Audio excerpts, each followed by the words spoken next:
Oke coy, kembali lagi di Backend Magang. Stay humble dan tetap semangat untuk belajar seperti layaknya anak magang. Oke, kali ini Backend Magang bakal bahas salah satu senjata lagi nih, senjata ampuh. Cuma kali ini senjata ampuh itu adalah kampuhan itu untuk keandalan dan skalabilitas dari service kita atau dari backend kita gitu. Waduh, masih belibet saya ini. Maaf ya guys ya. Oke. Intinya yang bakal dibahas kali ini adalah message broker. Nah, message broker ini apa sih buat yang belum tahu? Kalau yang udah tahu ya udahlah ya. Oke, yang belum tahu aja, message broker ini adalah ya bisa kita bilang perangkat lunak lah yang fungsinya itu sebagai perantara nih. Jadi misalnya ada satu sistem A, dia mau kirim data ke sistem B, sistem C, dan sistem D. Ini bisa kita gunakan message broker sebagai perantara pesannya itu tadi. Jadi si sistem A ini akan kirim data ke message broker dulu, nanti dari si sistem B, C, D ini yang akan ambil datanya dari message broker. Kenapa harus gitu? Kenapa begitu? Ya gunanya ini berarti ketika data itu kita kirimkan, data itu akan aman berada di message broker. Jadi ketika si sistem B, C, D ini mengalami down, sedang reset, intinya dia belum siap buat ngambil datanya, itu data tetap aman, terkendali, manja-manja, tetap ada di message broker. Seperti itu, guys. Nah, kalau kita ngomongin message broker, ini kita nggak akan lepas dari yang namanya microservices. Karena umumnya message broker ini dipakai di arsitektur microservices. Seperti itu. Nah, berarti kita harus jelasin microservice-nya dulu. Nah, ini untuk microservice ini bakal saya jelasin secara singkat aja, yang dia biar cepat nanti mengarah ke penggunaan message broker. Nah, buat yang belum tahu microservice itu seperti apa, jadi kalau yang udah tahu ya udahlah ya gitu kan. Yang belum tahu itu seperti ini. Di sini saya disclaimer dulu, saya pakai contoh e-commerce. Kenapa pakai e-commerce ini ya karena yang paling gampang dan relate ke semua orang. Karena aplikasi e-commerce ini aplikasi sejuta umat ya, saya yakin banyak yang udah paham gitu loh. Nah, jadinya ini saya pakai contoh seperti ini. Jadi kalau kalian cari contoh-contoh yang lain ya pasti banyak juga menggunakan ini ya, karena ini memang paling enak buat contoh. Oke, misalnya begini. Dari apa gambar yang pertama ini dari klien, terus dia misalnya memberikan request ke aplikasi kita, yang misalnya aplikasi kita ini adalah e-commerce. Nah, misalkan di sini adalah suatu aplikasi yang gendut servisnya itu. Maksudnya itu adalah berarti di sini ada single service aja gitu. Single service yang menangani semua hal di sini nih kayak ada order, ada payment, ada pengiriman, ada notifikasi seperti itu. Jadi sistem yang seperti ini di mana dia terdapat satu service aja, single service seperti ini dengan banyak layanan seperti ini, berarti kan dia secara sistem tuh dia gendut loh, dia besar, dia raksasa. Yang berarti itu secara base code-nya aja pasti ada banyak ya, ada banyak file, bahkan ada banyak folder-folder untuk layanan-layanan ini tadi, seperti itu. Nah, apakah ini masalah? Ya, nggak ada masalah sampai ada masalah. Intinya seperti itu ya. Masalahnya di mana? Masalahnya misalkan gini, yang paling gampang aja ketika dia suatu single service seperti ini, dengan semua layanan ini tadi, ketika si single service ini mengalami down, ya udah, ini semua down, gitu. Layanan-lainnya ikut down, seperti itu. Nah, banyak masalah ini cuma saya sampai di situ aja lah ya. Kalian bisa cari tahu lagi kenapa sih monolitik itu ada masalahnya apa aja gitu kan. Kalian bisa cari-cari lagi. Intinya saya bahas sedikit aja karena saya mau simpel aja untuk ngarah ke si message brokernya ya. Intinya dalam masalah seperti tadi maka kita lakukan scaling di service kita itu secara apa namanya itu horizontal. Berarti yang kita perbanyak adalah service-nya. Jadi dari single service kita mulai jadi multiple service. Nah, multiple service-nya seperti apa? Apakah kita buat service yang gendut-gendut ini banyak? Enggak, kita buat service yang kecil-kecil yang independen, bergerak secara mandiri, manja-manja, dan ya tidak bergantung kepada hak waris orang tua, enggak gitu ya. Pokoknya ini service yang berjalan secara independen, jadi dia mengurus urusannya sendiri. Contohnya di sini order, payment, pengiriman, dan notifikasi. Jadi dari satu single service yang gendut seperti ini di gambar pertama, berarti kita pecah service-service itu menjadi service yang kecil-kecil seperti di gambar kedua ini. Jadi saya udah cicil gambarnya ya, biar videonya nggak terlalu panjang. Kalau saya sambil gambar dari awal kayaknya videonya ribet. Nah, ini seperti ini, berarti dari klien ini dia bisa ada order, payment, pengiriman, dan notifikasi. Kira-kira seperti inilah jadinya. Jadi service-nya ada terpecah, kecil-kecil, dia mandiri seperti itu. Nah, untuk mengarah ke message broker tadi, kita masih dalam microservice ini yang bila bentukannya seperti ini, anggaplah ketika klien membuat order, nanti order itu yang akan menyiapkan juga data ke payment, pengiriman, dan notifikasi. Berarti kira-kira gambarnya seperti ini. Nah, ini dalam konteks microservice secara API driven, kita bisa sebut struktur seperti ini adalah orchestration pattern. Orchestration pattern itu seperti apa sih? Jadi kayak misalnya, kalau kalian tahu yang senang musik gitu ya, ada ngerti Bapak Erwin Gutawa, itu kan dia orkestrator tuh, dia ada orkestranya banyak, nah dia yang ngarang-ngarahin gitu, ngatur-ngatur. Nah, itulah yang disebut dengan orchestration pattern. Jadi si order ini yang bergerak sebagai orkestrator, dia pengatur dari, service-service yang lainnya ini. Ngaturnya gimana aja misalnya si klien ini dia request untuk membuat order, baru si order ini yang bakal nyiapin pembuatan payment, terus pengiriman dan notifikasi. Yang berarti dari order ini dia akan melakukan call ke si service-service yang lain ini. Berarti dari order nih dia akan call ke payment, call ke pengiriman, call ke notifikasi. Yang berarti juga, berarti di order ini kita akan buat code untuk melakukan call ke service-service terkait ini. Itu malah apa ya, malah lagi, aduh belibet amat ya. Masalah, oke. Itu masalah pertama. Masalah pertama adalah berarti setiap service ini si order ini harus membuat code untuk melakukan call ke setiap service ini.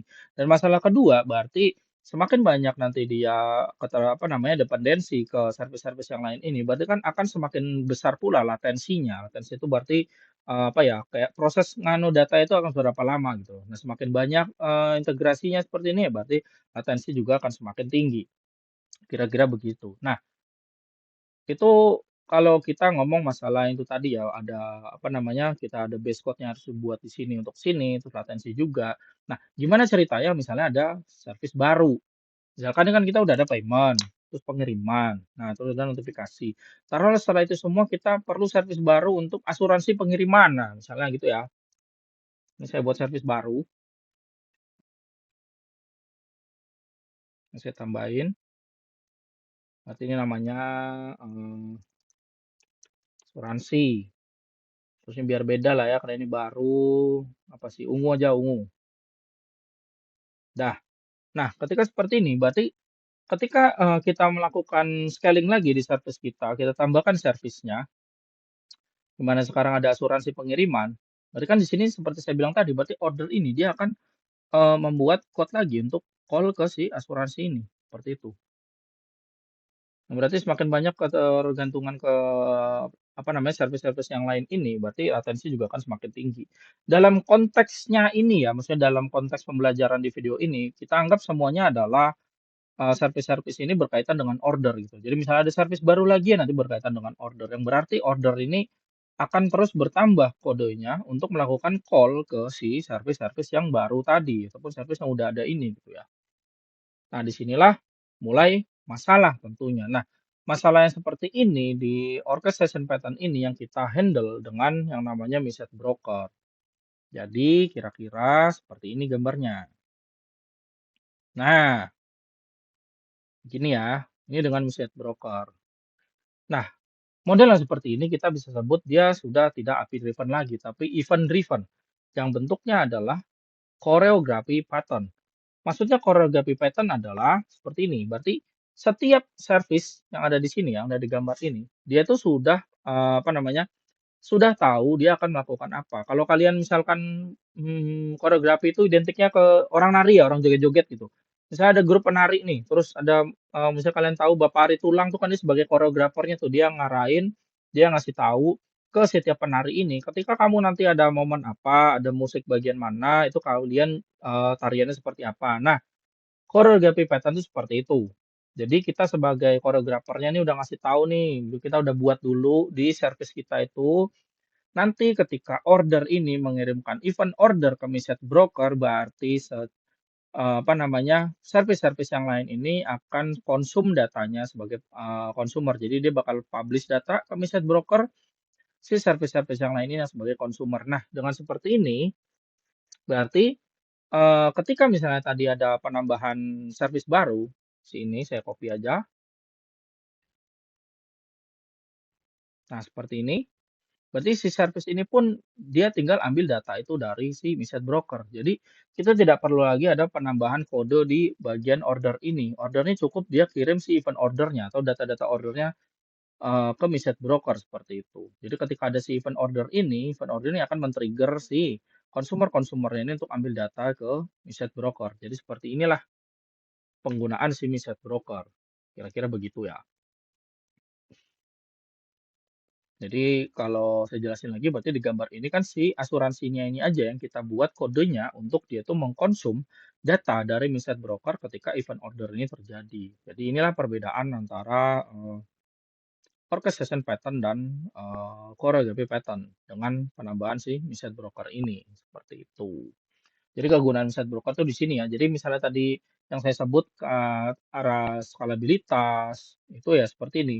Ketika kita melakukan scaling untuk service kita, kita tambahin, kita perbanyak, berarti Message Broker ini yang jadi penengahnya itu dan kita nggak perlu repot-repot merubah code ataupun menambahkan code di service order kita ini gitu. Jadi kalau saya kilas balik, saya resume lagi ulang dari yang monolitik ini single service melakukan segala layanan, kita pecah jadi microservice dan microservice-nya itu misalkannya seperti ini dengan orchestration pattern. Nah, di sini kita akan buat dia berubah lagi, kita tingkatkan lagi keandalannya dengan cara apa namanya choreography pattern dengan ya si message broker ini tadi. Jadi fungsi message broker tuh di sini gitu.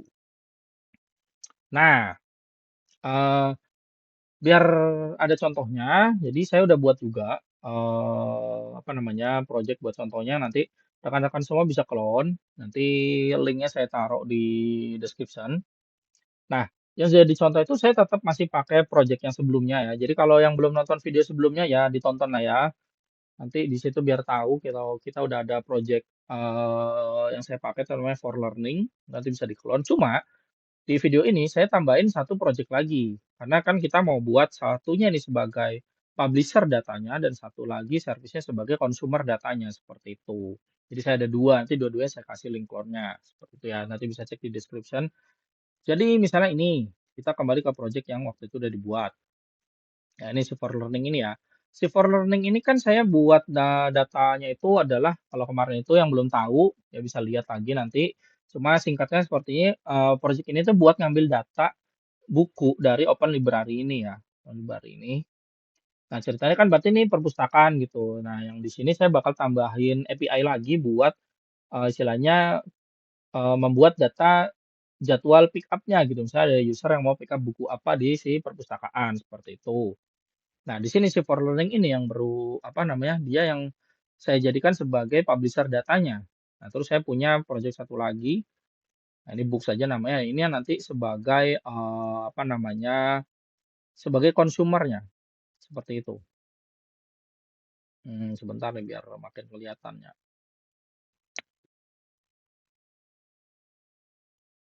Ya, ini yang saya buat sebagai konsumernya. Jadi berarti nanti si for learning ini sebagai service yang publisher data, si books ini yang sebagai service untuk konsumen datanya. Perubahannya apa di sini di yang for learning ini itu saya ada nambah ya apa nama ini API buat pick up-nya yang bakal ngarah ke sini, ngarah ke use case-nya ini untuk pick up, di mana use case-nya ini yang nanti manggil publisher dari Nuts. Nah, ini dia Nuts-nya ini. Saya pakai message broker itu Nuts. Kenapa? Ya karena ini simpel aja buat contoh gitu loh. Dia nggak ribet settingnya, nggak ribet, ya bikin-bikinnya nggak ribet lah. Kayak di sini kan saya cuma bikin konfigurasinya seperti ini. Pokoknya nanti rekan-rekan bisa clone, bisa pelajari lebih detail. Kalau ada yang mau ditanyain, bisa book jadwal saya di ADP List ORG gitu, bisa diskusi. Di komentar juga boleh gitu. Kalau mau diskusi yang face to face gitu, tapi online ya, itu bisa book jadwal saya di ADP List ORG, itu free. Saya nggak bayar buat belajar-belajar gitu ya, aman. Jadi ini biar video nggak terlalu panjang, nggak terlalu bikin bosan juga, saya taruh poin-poin aja. Intinya gini ya, saya pakai nasi kan tadi biar lebih simpel aja. Jadi misalnya gini, kadang tuh suka ada pertanyaan gini, "Bang," contohnya di video kemarin itu kan, "Bang, ininya, yang video tentang Redis itu, Bang tolong dong bikin Redis-nya pakai apa, JS gimana?" Gitu. Sebenarnya gini ya, ini kan saya contoh pakai Golang. Kenapa pakai Golang ya? Karena saya mostly pakai Golang. Bukan nanti saya nggak bikin contoh untuk dengan bahasa lain ada, bakal dibikin, tapi waiting list, sabar. Karena saya masih banyak yang udah kadung saya rencanain buat bikin video. Cuma intinya gini, dalam belajar itu jangan dihafalin caranya misalnya, oh saya mau connect Redis pakai Golang, oh saya mau pakai Laravel gitu ya. Jangan gitu guys, jangan gitu. Yang perlu dipahamin itu adalah konsepnya. Kayak misalnya kemarin video tentang Redis ya, berarti kita pahamin konsepnya kalau Redis ini buat nyimpen data cache, cache-nya disimpan di Redis, berarti ada data masuk, dicek ke dalam cache ada enggak, kalau enggak ada dia baru ambil dari mana, entah dari database atau dari third party, baru setelah itu datanya kita simpan ke si Redis atau cache-nya itu tadi. Jadi ketika nanti ada pengambilan data dengan key yang sama, data itu langsung diambil dari si cache-nya atau si Redis kemarin yang di video kemarin seperti itu. Nah, ini sama ketika misalnya broker ini kalian mau pakai NAS, kalian mau pakai RabbitMQ, kalian mau pakai apa, Kafka, ya sama aja prosesnya. Yang intinya ada service yang sebagai publisher, dia publish datanya ke Miset Broker, nanti ada service yang sebagai consumer, dia bakal konsum data itu dari si brokernya. Ataupun kalau kalian males bikin service dua, bisa aja di satu service ini ya sebagai produser dan sebagai si consumer juga gitu. Jadi nggak ada masalah. Ya cuma ini karena ambil simple biar cepet, setting-settingnya saya pakai NAS gitu ya. Nah intinya di sini, nah ini kan dia yang kemarin tuh ngambil bukunya udah ada ya. Nah ini kita create backup schedule gitu misalnya. Nah ini saya nih, ada user Jody nih, dia mau ngambil buku dua ini misalnya gitu ya. Nah ini dia publish nih datanya ke si broker. Nah ini ada pick up, kita lihat. Nah, ini ya, dia sudah publish. Berarti kan di sini dia udah siap konsum juga nih di sini dia udah listen nih ke anunya, ke apa namanya, ke apa tuh, ke Miset brokernya. Aduh lah, mau saya nggak lock di sini, saya lupa. Yang intinya di sini saya arahin kan dia jalan di 8081 ya. Nah, si ini tuh dia udah di sini. Nah, ini gate-nya ini yang saya arahin ke 8081. Desain. Nah, ini dia udah dapat datanya tadi. Kalau misalnya saya tambahin lagi, karena sekarang dia cuma mau pinjem apa dia mau pick up satu aja. Ini saya beautify. Nah, desain. Nah, jadi si service yang ini dia cuma nge-publish aja nih kalau yang si for loading ini ya, dia cuma nge-publish. Oke. Si service ini yang berusaha apa yang buat konsumnya dan data itu nanti ngambilnya ke service ini, dia si 8081 kan. Nah, ini saya hit si 8081 untuk get-nya. Saya get. Seperti itu. Sini data udah bertambah ya. Tuh, ini yang barusan. Intinya seperti itu. Nanti gimana connect-nya, gimana kodenya, project bisa di-clone, saya bakal taruh apa namanya link clone-nya di description. Jadi ya kira-kira seperti itu ya guys, penggunaan Miset Broker.